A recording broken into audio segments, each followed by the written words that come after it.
ఒక దుర్మార్గమైన ప్రభుత్వాన్ని, ఒక నికృష్టమైన ప్రభుత్వాన్ని ఇవాళ రాష్ట్ర ప్రజలు మొత్తం కూడా గమనిస్తూ ఉన్నారు. 40 రోజులుగా చేయని తప్పుకు, ఏ తప్పు చేయకపోయినా కేవలం తమ భూమి తమకే ఉండాలని కోరుకున్నందుకు తమ భూమిని ప్రభుత్వం గుంజుకుంటుంటే ప్రతిఘటించినందుకు మా భూమి మేము ఇయ్యం అని చెప్పిన పాపానికి ఇవాళ కొడంగల్ నియోజకవర్గంలోని లగచర్ల గ్రామానికి సంబంధించిన గిరిజన రైతులు, దళిత రైతులు, బలహీన వర్గాల రైతులను గత 30 రోజుల పైచిలకు జైల్లో పెట్టిన నికృష్టపు ప్రభుత్వం రేవంత్ రెడ్డి ప్రభుత్వం. ఎంత అప్రజాస్వామికంగా అంటే తమ భూములు తాము ఇవ్వము అంటే వారి మీద కేసులు పెట్టడమే కాకుండా వారిని 3rd డిగ్రీ టార్చర్ కూడా పోలీస్ కస్టడీలో గురి చేసినారు. అక్కడ ఉండే ఎస్పీ గారికి వీడియో కాల్ చేసి వాళ్ళని కొడుతుంటే ఆయన అక్కడ తిరుపతి రెడ్డి గారు, ఎస్పీ గారు చూసి ఆనందించేలాగా కరెంటు షాకులు పెట్టి 3rd డిగ్రీ టార్చర్ చేసి వాళ్ళని హింస పెట్టింది రేవంత్ రెడ్డి ప్రభుత్వం. ఎంత నికృష్టమైన ప్రభుత్వం అంటే ముఖ్యమంత్రి సొంత నియోజకవర్గంలో రైతులు 35 రోజులుగా జైళ్లలో ఉంటే అది సబ్జెక్ట్ కాదట, అది చర్చనీయాంశం కాదట. కానీ పర్యాటక రంగానికి సంబంధించి చర్చ పెడతానంటున్న సన్నాసి రేవంత్ రెడ్డిని నేను అడుగుతా ఉన్నా, నీకు మనసుందా? నీకు హృదయం ఉందా? నీ నియోజకవర్గంలో నిన్ను ఓటేసి గెలిపించిన ప్రజలు, నిన్ను ఓటేసి ముఖ్యమంత్రిని చేసిన ప్రజలు జైళ్లలో ఉంటే సిగ్గు లేకుండా పర్యాటక శాఖకు సంబంధించి నేనేదో చేస్తాను, పాలసీ పెడతానంటూ ముందుకొస్తున్నావే, సిగ్గుందా అని అడుగుతా ఉన్నా. అయినా నీ ప్రభుత్వం వచ్చిన తర్వాత 2 రకాల పర్యాటకం కొనసాగుతున్నది.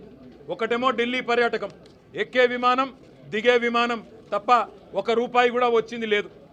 సంవత్సర కాలంగా ముఖ్యమంత్రి 30 సార్లు ఢిల్లీ పోయినాడు, మంత్రులు 70 సార్లు పోయినారు.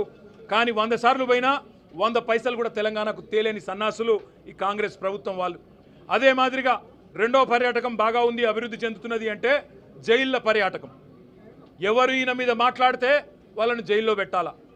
ఒకవైపు మీరు చూస్తూ ఉన్నారు కొడంగల్ రైతులు జైల్లో 35 రోజులుగా.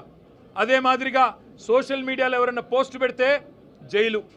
ఆఖరికి ఎల్ఎన్టీ లాంటి ప్రముఖ సంస్థ, అంతర్జాతీయ సంస్థ, దాని CFO ఒక్క మాట అంటే మీ ఫ్రీ బస్ వల్ల మా రైడర్షిప్ తగ్గింది అంటే నిన్ను కూడా జైలుకు పంపుతాననే ఒక నియంతృత్వ పోకడ ఏదైతే ముఖ్యమంత్రి రేవంత్ రెడ్డి పోతా ఉన్నాడో ఆయనకు ఒకటే చెప్తా ఉన్నాం. ఇవాళ గిరిజన రైతులు ఎవరైతే కొడంగల్ రైతులు, కొడంగల్ బిడ్డలు సంగారెడ్డి జైల్లో ఉన్నారో, చెర్లపల్లి జైల్లో ఉన్న మా నాయకుడు పట్నం నరేందర్ రెడ్డి, మాకు న్యాయ వ్యవస్థ మీద నమ్మకం ఉంది, న్యాయం లభిస్తుంది. మేము శాసనసభ వేదికగా ముఖ్యమంత్రిని ఒకటే అడుగుతున్నాం, నీ అయ్య జాగీరా తెలంగాణ, నీ అయ్య జాగీరా కొడంగల్, భూమి ఇయ్యా, నా సొంత భూమి నేను ఇయ్యా అంటే జైల్లో పెట్టేందుకు ఎవరు నువ్వు? నియంతవా, రారాజువా, చక్రవర్తివా? ఏమనుకుంటున్నావు నీకు నువ్వు? ప్రజాస్వామ్యంలో అత్యున్నత వేదిక శాసనసభ. ఆ శాసనసభలో చర్చ పెట్టమంటే దమ్ము లేక పారిపోయిన దద్దమ్మ రేవంత్ రెడ్డి. అందుకే నేను అంటా ఉన్నా, నువ్వు ఏ ప్రయత్నాలు చేసినా, ఎన్ని కుయుక్తులు పన్నినా ఆ రైతుల తరపున కొట్లాడుతూనే ఉంటాం. ఈరోజు ఒక రూపంలో వచ్చినాం, రేపు ఇంకో రూపంలో వస్తాం. తప్పకుండా నేను ఎండగడతాం. మొన్న ఇక్కడికి మేము నీ అదానితో నీ దోస్తీని ఎండగడుతూ టీషర్ట్లు వేసుకొని వస్తే శాసనసభలో అడుగు పెట్టనీయలేదు. ఇవాళ లగచర్లలో జరిగిన దాని మీద చర్చ పెడదాం రండి. ఈ అర్ధరాత్రి అరాచకాలు ఏంది? ఎందుకు ఆ గిరిజన ఆడబిడ్డలను దౌర్జన్యం చేసి భయపెట్టే ప్రయత్నం చేస్తున్నావు? మగవాళ్ళను జైలుకు పంపినావు, ఆడబిడ్డలనేమో ఇంటింటికి పోయి హింసిస్తున్నావు, బెదిరిస్తున్నావు అని అడిగితే సమాధానం చెప్పే సత్తాలేని సన్నాసి ప్రభుత్వం ఇవాళ అసెంబ్లీని వాయిదా వేసుకొని పారిపోయే ప్రయత్నం చేసింది. మేము మీ ద్వారా, గౌరవ మీడియా మిత్రుల ద్వారా కూడా రాష్ట్ర ప్రజానికానికి, ముఖ్యంగా కొడంగల్ ప్రజలకి మేము ఒకటే చెప్పదలుచుకున్నాం, మీ తరపున మేమున్నాం, మీ తరపున కేసీఆర్ గారు ఉన్నారు. ఎన్ని రకాల క్షోభ పెట్టే ప్రయత్నం రేవంత్ రెడ్డి ప్రభుత్వం చేసినా తప్పకుండా మీకు అండగా నిలబడతాం. ఇవాళ కేవలం జైళ్లలో పెట్టడమే కాదు, అరాచకం చేస్తూ ఉన్నారు. ఈ రోజు కూడా లగచర్లలో ఫార్మా విలేజ్ అనే ప్రతిపాదనను వెనుకకు తీసుకున్నట్టుగా తీసుకొని మరొక వైపు పారిశ్రామిక కారిడార్ పేరిట భూములు గుంజుకునే ప్రయత్నం చేస్తూ ఉన్నారు. అక్కడ ఉండే కుటుంబ సభ్యులను, రైతుల కుటుంబ సభ్యులను బెదిరించే ప్రయత్నం చేస్తూ ఉన్నారు. ఇంకా కొంతమంది ఎవరైతే పరారీలో ఉన్నారో వారిని ఇంకా కూడా వేధిస్తూ ఉన్నారు, వారి కుటుంబ సభ్యులను బెదిరిస్తూ ఉన్నారు. ఈ రాష్ట్రంలో జరుగుతున్నది ఒక ప్రజాస్వామ్య ప్రభుత్వమా లేక ఒక నియంత ప్రభుత్వమా, ఒక అరాచక ప్రభుత్వమా అనేది మేము అడుగుతా ఉన్నాం. శాసనసభ వేదికగా తప్పకుండా ఈ ప్రభుత్వాన్ని నిలదీస్తాం నిజాలు బయటికి వచ్చేంత వరకు. ఈ లగచర్ల ఎందుకు జరిగింది, అసలు అనుముల తిరుపతి రెడ్డి కనుసన్నల్లో అక్కడ పోలీసులు ఎందుకు నడుస్తున్నారు, అనుముల తిరుపతి రెడ్డి కనుసన్నల్లో అక్కడ అధికారులు ఎందుకు పనిచేస్తున్నారు, ఒక రాజ్యాంగేతర శక్తిగా రేవంత్ రెడ్డి అన్న అనుముల తిరుపతి రెడ్డి అక్కడ ఎట్లా ఊరేగుతున్నాడు 200 మంది పోలీసులను పెట్టుకునే విషయాన్ని రాష్ట్ర ప్రజల దృష్టికి తప్పకుండా తీసుకొస్తాం. కొడంగల్ రైతన్నలకు, కొడంగల్ గిరిజన బిడ్డలకు మేము ఒకటే విజ్ఞప్తి చేస్తూ ఉన్నాం, న్యాయస్థానం మీద తప్పకుండా మనందరికీ విశ్వాసం ఉంది, న్యాయం లభిస్తుంది. ఇప్పటికే మీరు 35 రోజులు శిక్ష అనుభవించినారు, మీకు తప్పకుండా న్యాయం లభిస్తుంది, మీరు భయపడవద్దు. కేవలం కొడంగల్ ఒకటే కాదు, ఇవాళ మా జహీరాబాద్ ఎమ్మెల్యే మాణిక్రావు గారు చెప్తా ఉన్నారు, అక్కడ న్యాల్కల్లో కూడా గొడవ జరుగుతూ ఉంది, అక్కడ కూడా రైతులు మేము భూములు ఇవ్వమంటున్నారు, కానీ అక్కడ కూడా బలవంతంగా గుంజుకునే ప్రయత్నం జరుగుతూ ఉంది. అసలు ఈ పరిస్థితి ఎందుకు వచ్చింది ప్రభుత్వం ఆలోచన చేసుకోవాలి. 14,000 ఎకరాలు గత ప్రభుత్వం సేకరించి పెడితే దాన్ని రద్దు చేసి తిరిగి రైతులకు ఇస్తామని చెప్పింది మీరు, ఫార్మాసిటీ వద్దని చెప్పింది మీరు, ఫార్మాసిటీ రద్దు చేస్తున్నాం రైతులకు భూములు ఇస్తాం అని ఆనాడు కందుకూరులో యాచారంలో తిరిగి చెప్పింది మీరు.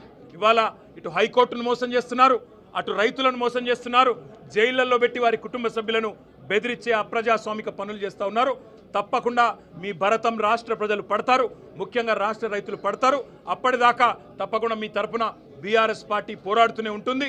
వీళ్లకు రైతులకు జరిగిన అన్యాయాన్ని సరిదిద్దేదాకా, పెట్టిన అక్రమ కేసులు ఉపసంహరించుకునేదాకా, రైతులకు బేషరతుగా ముఖ్యమంత్రికి క్షమాపణ చెప్పి వదిలేదాకా, జైలు నుంచి విడుదలయ్యేదాకా వారి తరపున మా పోరాటం కొనసాగుతూనే ఉంటుంది. తప్పకుండా శాసనసభ జరిగినంత కాలం ఈ అంశం మీద రాష్ట్ర ప్రభుత్వాన్ని ఒత్తిడి తెచ్చైనా సరే తప్పకుండా సమాధానం రాబెడతాం. ఇవాళ పారిపోవచ్చు ఒక్కరోజు, రేపటి నుంచి ఎక్కడ పోతారో కూడా చూస్తాం. ఇవాళ మీరు నిజంగా ఒక మాట ఆలోచించండి, ఇంత ముఖ్యమైన సమస్య 40 రోజులుగా రైతులు వారు జైళ్లలో ఉంటే అందులో ఉన్న 3కి ఆరోగ్య సమస్య వచ్చి హీరియా నాయక్ అనే రైతు గుండెపోటు వచ్చి కంప్లైంట్ చేస్తే ఆయనను హాస్పిటల్కు పోలీస్ బండ్లు తీసుకురావడమే కాకుండా ఎంత అమానవీయంగా, ఎంత క్రూరంగా, ఎంత దుర్మార్గంగా ఈరోజు బేడీలు వేసి ట్రీట్మెంట్ చేస్తున్నారో ఇక్కడ చూడవచ్చని చెప్పి కూడా నేను విజ్ఞప్తి చేస్తా ఉన్నా. ఇంతకంటే అరాచకం, ఇంతకంటే దుర్మార్గం, ఇంతకంటే చిల్లర ప్రభుత్వం ఈ భారతదేశంలో ఎన్నడన్నా చూసినామా? దయచేసి ఆలోచన చేయండి. గుండె నొప్పి వచ్చింది, ఛాతీ నొప్పి వచ్చింది అనే రైతుకి బేడీలేసి ట్రీట్మెంట్ చేసే ఒక దిక్కుమాలిన నికృష్టపు ప్రభుత్వాన్ని తప్పకుండా ఎండగడతాం. శాసనసభలోనే వారిని తప్పకుండా నిలదీస్తామనే మాట మళ్ళొక్కసారి మీ అందరి ద్వారా తెలియజేస్తూ, ఆ రైతులకు న్యాయం జరిగేదాకా వదిలిపెట్టం, ఈ ప్రభుత్వాన్ని నిలదీస్తూనే ఉంటాం.